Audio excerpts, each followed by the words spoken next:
online for what is the final panel of the 2026 Global Forum for Responsible Recruitment. Thank you for being here. This year's forum has asked how responsible recruitment can hold its ground in an era of global disruption. Labor migration governance is under strain. Regulatory gaps and uneven enforcement are giving informal and opaque recruitment channels room to grow.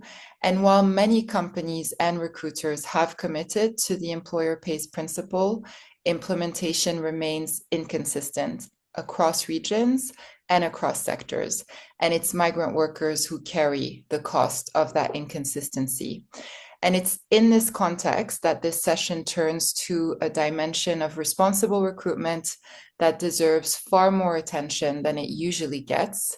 And that is what the rapid adoption of AI-powered HR technologies mean for migrant workers with disabilities, the risks that it triggers, but also the opportunity that it represents for business leaders working on human rights and sustainability to make disability performance a genuine business imperative. And that's exactly what our panel is here to explore. And it's a panel exceptionally well placed to make it. We have Susan Scott Parker, who is the founder of Business Disability International and the author of a recent IHRB paper on disability rights as a business and human rights imperative, who will be guiding today's conversation. Christopher Patnoe, who is head of accessibility at Google EMEA, working at the intersection of technology and inclusion, and Victor Garcia Riega, who is responsible business manager at Rathbones Group, who will be bringing the perspective of a practitioner embedding human rights in business practice. Before I hand it over to Susan, I wanted to say that this session is a recorded session that will help frame the in-person workshop that follows. And building on the key challenges and questions that we raise here today, IHRB will facilitate a hands-on discussion on what employers, technology developers, and recruitment agencies need to do to ensure AI and automated hiring tools are deployed responsibly. So as you listen, please take note of what challenges you, what you disagree with, what you'd want to ask, and then you'll have the chance to bring it all into the room. So with that, Susan, the floor is yours. And thank you for this opportunity. It's fantastic to see the Institute addressing this at such a crucial point in your two-day, very important conference. My job now really is to just provide a bit of context. I wanted to throw out a few stats. We all love some stats, but to give an insight into why this is an emerging priority for so many now operating in the business and human rights domain. And so I want to start by pointing out that this conference of yours perfectly timed because we're celebrating the 20th anniversary of the Convention on the Rights of Persons with Disabilities, where the UN put down a clear marker saying disabled people must be guaranteed the same fundamental rights as anyone else, including, and this is specifically in the CRPD, protection from exploitation, violence, and abuse, accessibility to the physical and digital environments, and the right to work and participate in public and private life. So what we're doing today is, with the Institute's assistance, is raising awareness of the potential impact where the business and human rights specialists that I know are gathered together in Kuala Lumpur to leverage their collective influence to position disability rights as both an economic and a human rights imperative. I'm just sorry that we can't be with you. We want today to raise awareness of some of the risks to migrant workers, including, but not only those with disabilities, that are triggered by the ever-increasing use by employers, including public sector employers, of automated AI-powered HR systems. And of course, we're also talking about the many individuals, including migrants, who will become disabled in the future. And this is an issue that is particularly relevant to any discussion of migrant workers. We're starting to see some recognition of these issues. I was interested to see, as a Canadian, that even the Harvard Business School has picked up on the hidden worker effect And they're saying they have found that automated hiring processes are disproportionately prone to filtering out marginalized groups, including, they say, immigrants and migrant workers. So just a few statistics, if you like, to put this in context. The World Health Organization estimates at least, and I stress at least 16% of the population of any country will have a disability. It's a low estimate. We know 1 in 3 people aged 50 to 64 have a disability. 80% of disabled people live in the global south. And for some reason, another 80% pops up. 80% of disabilities are non-visible. So we'll be talking about people that perhaps you don't regard as having a disability. And that's an issue that I'm hoping you can really address in your conversations later today. But of particular relevance today, all the data shows poverty and disability are strongly interlinked. Poor people are more likely to have disabilities and more likely to acquire disabilities. And disabled people are more likely to become or be poor. The two just go hand in hand, I'm afraid to say. And we know that disabled people are more likely to be vulnerable to exploitation, human traffic, and abuse. The data also shows the higher likelihood of people with disabilities working in dangerous, low-paid, informal jobs. I would suggest, and I know that Sarah's planning to circulate this afterwards, that you check out a recent ILO technical report on the fair recruitment of migrants with disabilities. They're pointing out that in 13 countries, 22% of immigrant workers in agriculture, domestic work, and other mainly low-paid work had experienced at least one occupational health incident, accident, or injury, with 40% having an occupational health problem, which is probably a way of covering the fact that they have disabilities, but doctors are using different terminology. And we have a recent study of migrant workers in Nepal. Between 7 and 11% of returnees cited sickness, injury, or disability as their main reason for coming home. And 22% of Mexican returnees from the US have a disability or impairment. And we also know that 80 to 90% of employers worldwide are using these technologies, and that number is growing every day. And that we have governments also using technologies as they are intervening in what would you call the migrant worker experience journey, as they're trying to move from here to Kuwait. And all the government processes they have to go through are often typically inaccessible. And Chris, maybe you could come in on that later. And so I want to just highlight very quickly some issues that disabled individuals encounter trying to get a job. A college graduate recently told me in Ireland he was told he had to look at the camera when making his video interview, but he's got a visual impairment and he can't find the camera. He's automatically discarded. You need 25 seconds longer for an interview because you stammer, you're discarded. You can't hold the gaming controls because of your disability, you're discarded. Your CV scanner notes that your CV is non-standard because you had a year out because of a spinal cord injury, traffic accident, you're discarded. You score poorly on the HireView test, which claims to tell the recruiter if you have honor and integrity because they're using facial recognition technology and you have a scarred face. You're discarded. I could go on and on and on, and Victor's smiling at me because he knows I will if you let me, but I'm going to stop. The point is that if you're a migrant worker with a disability, you're up against additional problems that most migrant workers don't experience. You've got doctors intervening who don't realize you could do the job. They just focus on some kind of diagnosis. You've got local regulations that aren't enforced. There's confusion as to whether or not the employers are supposed to make accommodations at what stage of the process, despite what the law might say locally. You've got limited access to health and social services, and so on.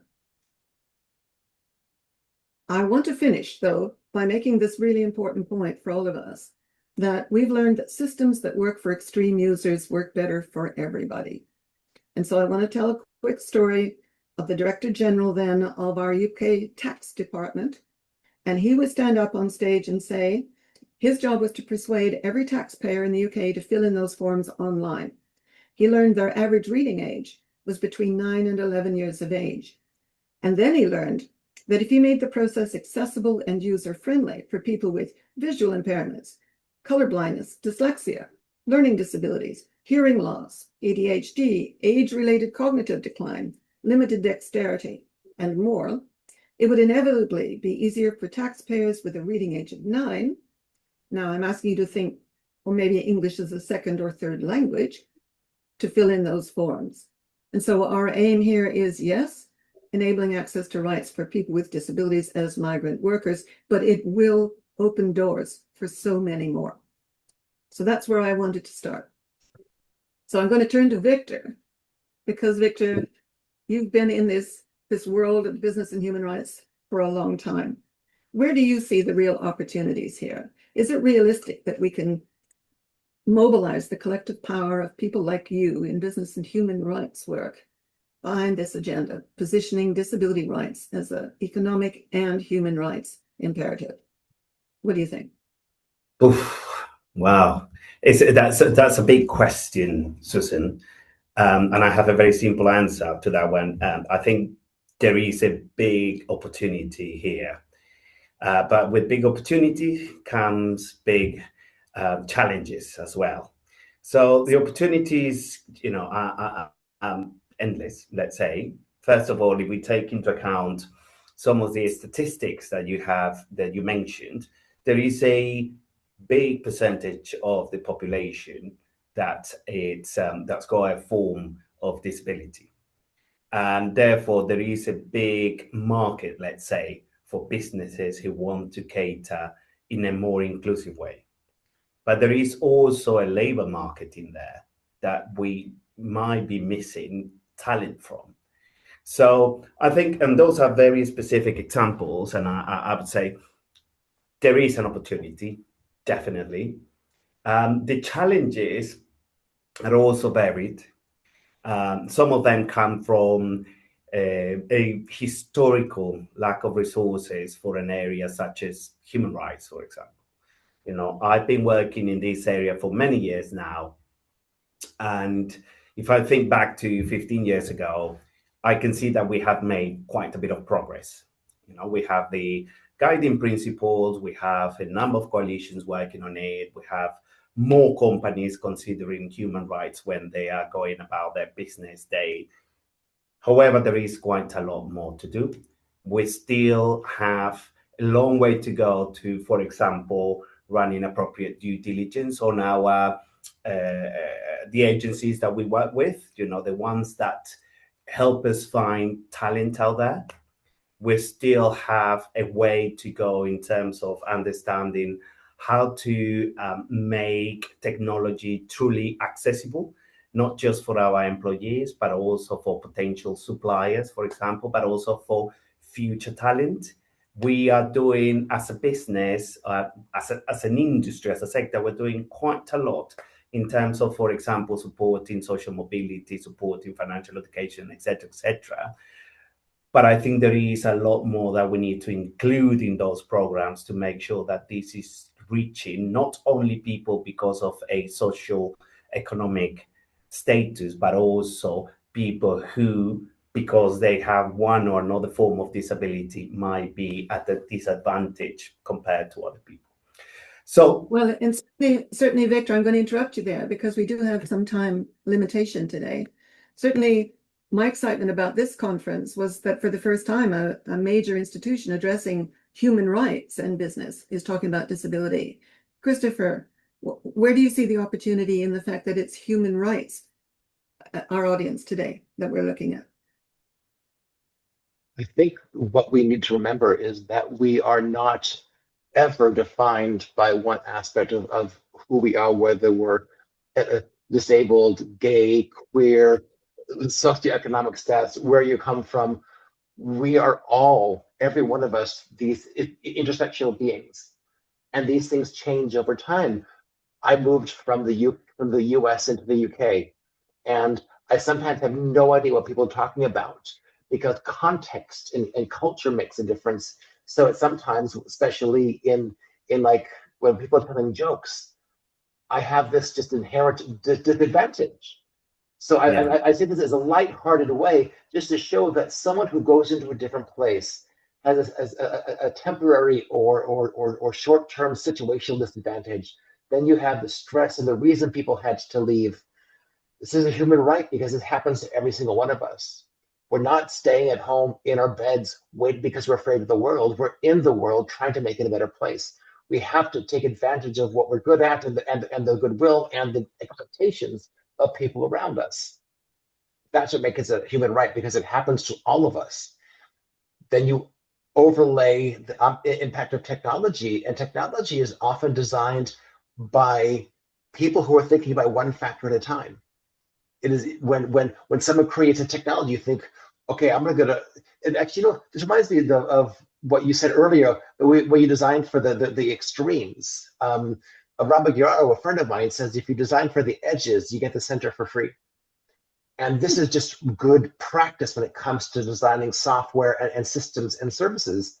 Because if you design for the more challenging cases, you're solving the problems for everybody in the center anyway. And when they're having a bad day, or if they've been injured, you're still meeting everyone's needs because you took the effort at the beginning.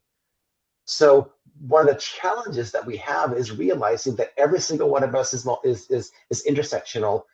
Our lives change, context changes. So what do we do to create an environment that is flexible to meet our needs?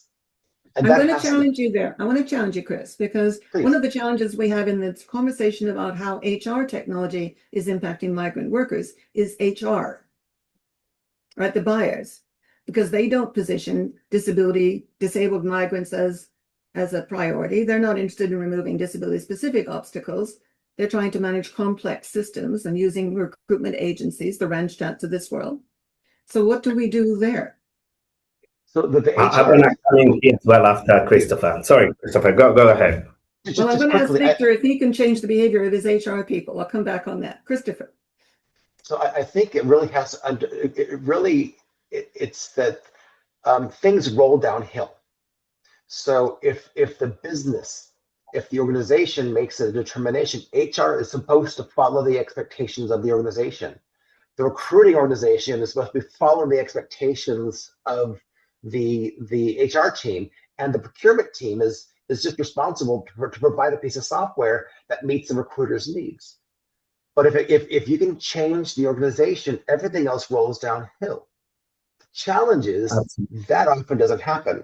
So it's up to noble people in each area to try to do their best, but without the cover of leadership saying, this is important, and you have to be out and proud and vocal, and you have to say it more than you want to because people don't listen. Then you can have that impact. But the procurement people are just doing what they're told. The HR people are just doing what they're told. We need to change this at the top to make everything else work. I said to a procurement guy once, if HR asked you to buy submachine guns, you'd probably say, "Are you sure?" Right? They would check it out. Okay, Victor, come in now. Maybe, unless they're a different type of organization. But what I wanted to add to what Christopher has identified really clearly is that awareness is, it's one of those issues. HR have to deal with quite a lot of demand, and therefore they have very limited resources, usually the same with procurement. So if they are not aware of these issues, they are not necessarily gonna do or take the steps to make sure they are thinking about this actively. So that's where what I see is we've seen a bit of an evolution in terms of a bit consideration of human rights from an HR point of view.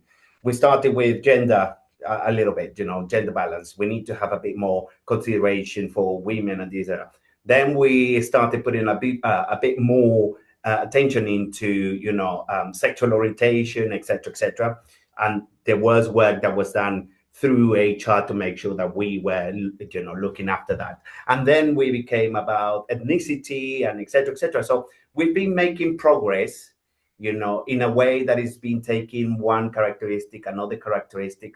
And that's been not because of, we decided that was a way of going about it. It's because a number of complex elements came together, societal movement, Me Too, Black Lives Matter, etc. So I think this is the time for us to now keep pushing this messaging about disability and the complexities of disability, the fact that you cannot, it's not like my color of skin, you can see what color skin I am, or if I declare this or that. Disability's got a bit of other complexity when compared to other things.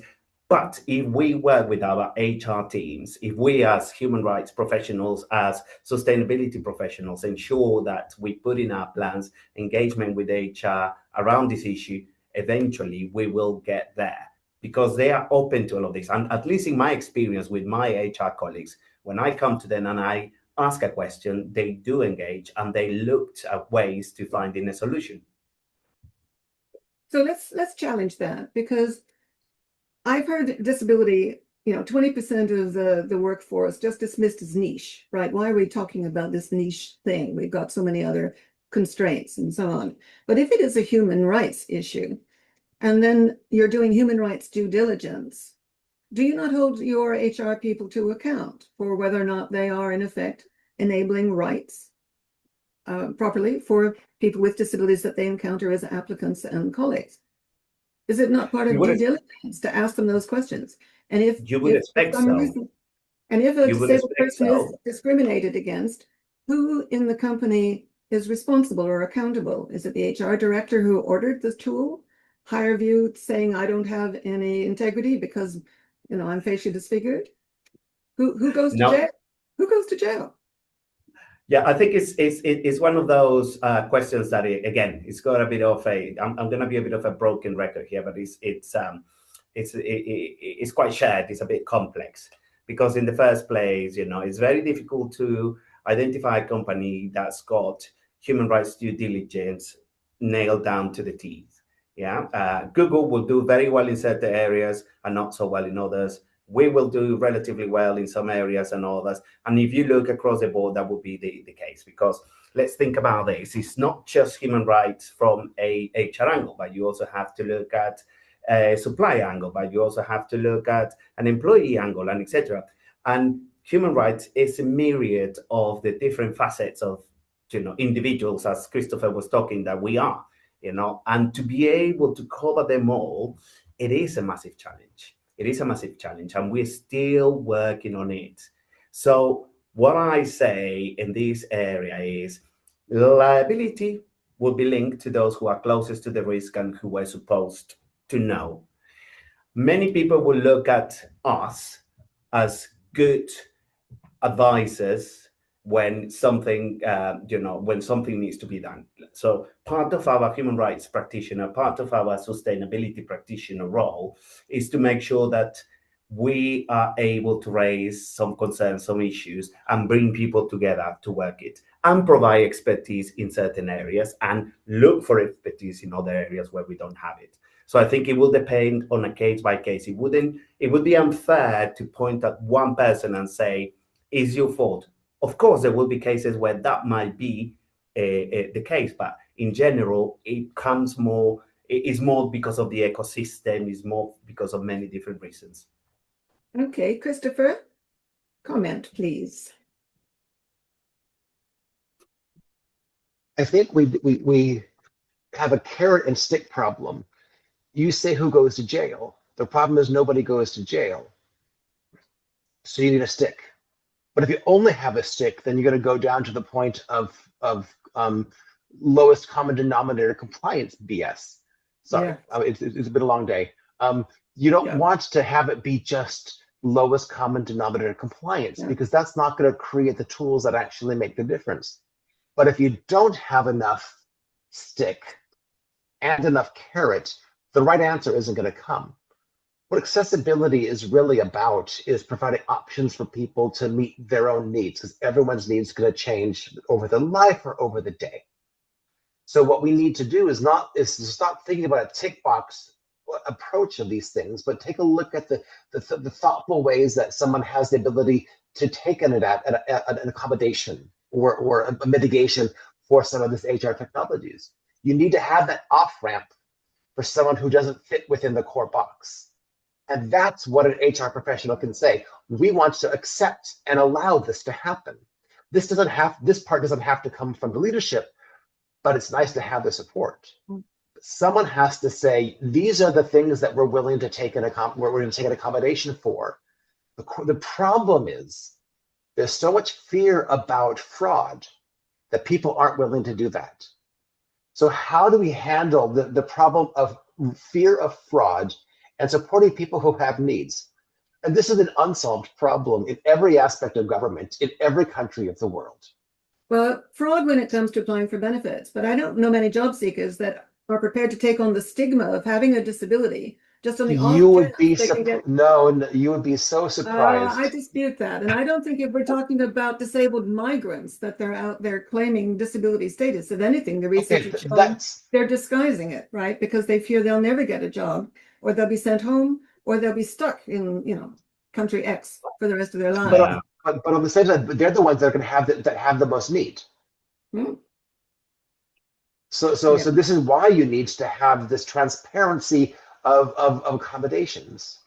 So it takes someone to be strong enough to say, I'm willing to take the risk and measure what kind Yeah. of fraud has actually happened. I've never seen this. That would be a very interesting thing to have Yeah. someone do, say, we're The going to only time allow these 6 things. the only time we've seen the evidence is when you've got an outfit like GSK that doesn't require you to prove you have a disability before they treat you properly by being flexible.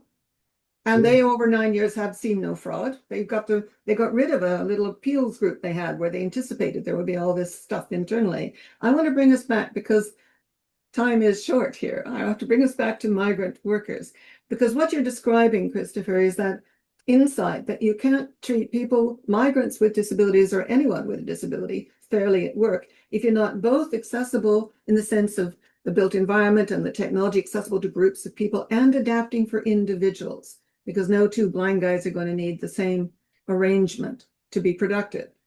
And so it's that lack of flexibility that we see with HR technology, where the vendors are out there selling packages and products that claim we're treating everybody properly by treating everyone exactly the same. And so it would be the same as requiring every applicant to go up 3 flights of stairs to an interview room. Most companies now would let a wheelchair using, Stephen Hawking's have his interview on the ground floor. But now, of course, he has to get through the AI stairs because it's all built in as absolutely non-flexible. How can a human rights and business professional in the Kuala Lumpur conference tackle that? Is your role evangelists? Are you teaching the business what disability equality really means in terms of how the company behaves, as well as the impact on the individuals? You're an evangelist, aren't you, Chris? I am. I'm also an optimist. Uh-huh. So you need to have both of these there. Yeah. I think what would be helpful as a result from this conversation is helping create a taxonomy of what does it actually mean to have support of disabled migrant workers in these kinds of solutions. Absolutely. What is, because then now if we have a taxonomy, if we have a language, we know if we're meeting the expectations of the language. Correct. If everybody has different ways of describing things, that's ripe for problems, and that's when companies get confused. Absolutely right. So And, please. Victor. Yeah, no, and the language is so important, particularly in an environment where you are on a daily basis communicating with people who are not familiar with the issue. So I think you hit the nail in the head there, Christopher, because as you know, part of our evangelist, part of our teaching role is to make sure that people understand what this is about. It's making sure that when we talk about human rights, it doesn't become something that is a bit too theoretical, a bit too removed, a bit too, close to morals and ethics, which is, but doesn't stay there. It goes much, much, much further. And that language, learning, and I think we've mentioned this in previous conversations, is as the way you learn the language of the business to be able to engage with different people at different offices, you also need to help them understand the language of human rights, understand the specific definitions, the specific ways of talking about it. Because, for example, before being a bit more immersed in this area many years ago, when I thought disability, I used to think, wheelchairs, people with speaking impediments, and that's basically mostly this is physical, is the really serious stuff that you see out there. And people get, I think, a bit, let's say, they're a bit scared of talking about that. And I think we mentioned this in previous conversations as well. Is just, we need to make it something that is not a taboo to discuss. We need to help people understand that there is a range, and therefore we need that flexibility. It's not just about steps. It's also about visuals. It's also about X and Y and Z. So definitely, I think, and to answer shortly your question, Susan, in this area, we have to be everything as sustainability human rights practitioners. We have to be teachers, we have to be evangelists, we have to be mediators, we have to do a bit of diplomatic work, a lot of diplomatic work, because we are, let's be realistic, we are a cost center for our business. We are not revenue generators. They don't necessarily see us most of the time as protecting the business, generating value, or protecting value. They see us as some akin to compliance or regulatory. So we need to make sure that we are those diplomats. We are making people bringing people together, and making sure that things happen. Absolutely. And I'm conscious that we should be moving towards the bit where we're going to encourage our colleagues at the conference to focus on one or two things. I'm thinking as I listen to you both that actually the carrot for me has always been what happens when people in positions of power in business meet and learn from and with people with disabilities informally as colleagues and expert advisors and fellow entrepreneurs and fellow citizens, right? And so for me, that's part of the carrot, and part of the evangelical strategy is to make sure those conversations happen, because that's the only way you challenge the assumption that everyone with a disability is in a wheelchair with a guide dog and a parrot on their shoulder and no speech, right? Like the ultimate stereotypes. And so what would you say if you were now looking at our colleagues in Kuala Lumpur? You're going off to your workshop now. Please talk about this, and maybe if it's short, this you can say, and that. Christopher, what do you think their focus of the discussion could helpfully be? I really think a lot of this comes to language. I think if we can have a common language of what does it actually mean, and that through that language, we can understand how to represent those expectations. I don't even know where to start as a technologist. This is beyond my space. I work with bits and bytes and nerds. That's my world. I can help you with that. But your world is new to me. So help me understand how to create the tools and opportunities that create the flexibility for these people. Okay, I'm going to come back to you quickly then as a technologist. If the people in the room that we're talking to have influence in their companies, what do they say to their chief technology officer? What do they say to procurement about the impact of the HR technologies? How can they mitigate risk in that domain in some way? What would you be talking about? You need to get people involved. You can't let HR handle you can't let AI handle all of the HR decisions. The AI is a tool. It's not a person you can blame, because it's just doing what it's being told. We are giving it marching orders. We are the ones that are telling it to do this or not to do that. So if you want to bring in people with disabilities, you need to provide accommodations. That's what you need to say. We need to support these 5 accommodations. I choose 5 because in my case, I have 5 fingers on my hand, and I can only count to 4, so I get 4 plus 1. Give me 5 things that I can do, and then give me permission to do it, and let's do it and measure it and see if we can do more. And very quickly jump in there. I would say I would look a little bit. I will lift it a little bit in terms of, yes, you need to make sure that people experience, as you mentioned, Susan, that they see what it is like, that they come into contact with this, and etc. Yes, you need to make sure that the technology is accessible and all of that.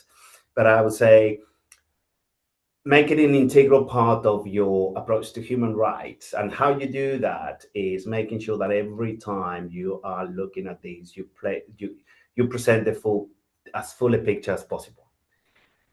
However, also make sure that when you're talking about So what's next, for example? So what I need to do as a company to show that you understand that the challenge is big, so you're going to start one step at a time.